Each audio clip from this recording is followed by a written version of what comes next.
mismatch itu ketidaksesuaian.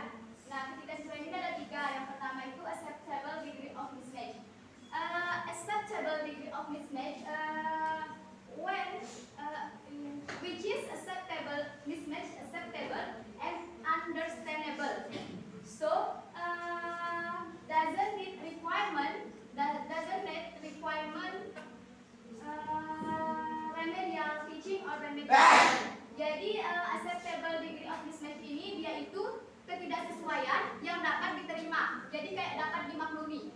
For example, the sentence she goes to school yesterday. Nah, the sentence is incorrect, but we understand the meaning of the sentence. So we can understandable. Jadi kita bisa paham walaupun kan kita tahu she goes to school yesterday itu kan kalimat yang salah. Tapi kan kita tahu makna dari kalimat tersebut bahwa dia pergi ke sekolah kemarin gitu. Jadi itu bisa dimaklumi. Biasanya ini berlaku untuk kayak pelajar pemula untuk belajar. Next, remediable degree of mismatch. This mismatch happen when student don't have more knowledge but have basic knowledge.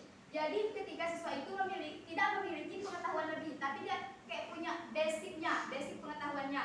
And the student have motivation, intelligence, and jadi siswa itu punya kayak motivasi dan intelijennya, sehingga the mismatch, remediable mismatch.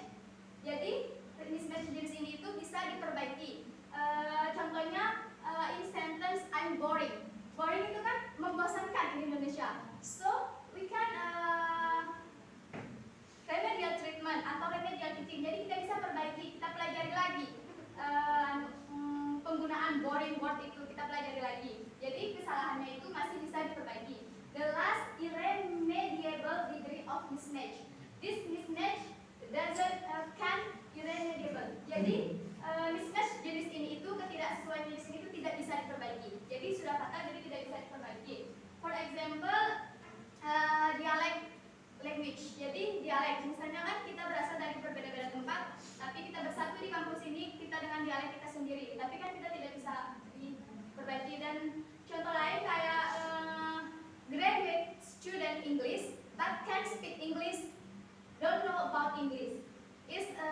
Jadi kan sudah lulus, padahal lulus bahasa Inggris tapi nggak tahu bahasa Inggris itu kan kayak sudah susah dan tidak bisa untuk diperbaiki lagi, nggak bisa kan kembali lagi ke bangku kuliah itu.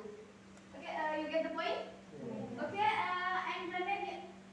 and remedial teaching itu we need or no remedial teaching if we depends mismatch problem between knowledge and situasi. Jadi perlunya remedial itu ketika kita tahu dulu masalah ketidaksesuaian apa yang kita hadapi di situasi tersebut.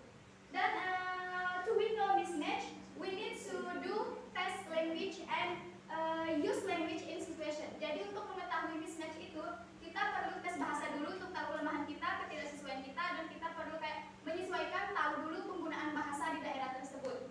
Lalu yang terakhir itu remedial treatment is carried out with 2 directions. Jadi remedial treatment ini ada 2 arah. Yang pertama itu increase student knowledge to standard in situation. Jadi kita itu kayak meningkatkan kemampuan siswa di situasi tersebut, atau sebaliknya kita sesuaikan kemampuan situasinya dengan kemampuan siswa.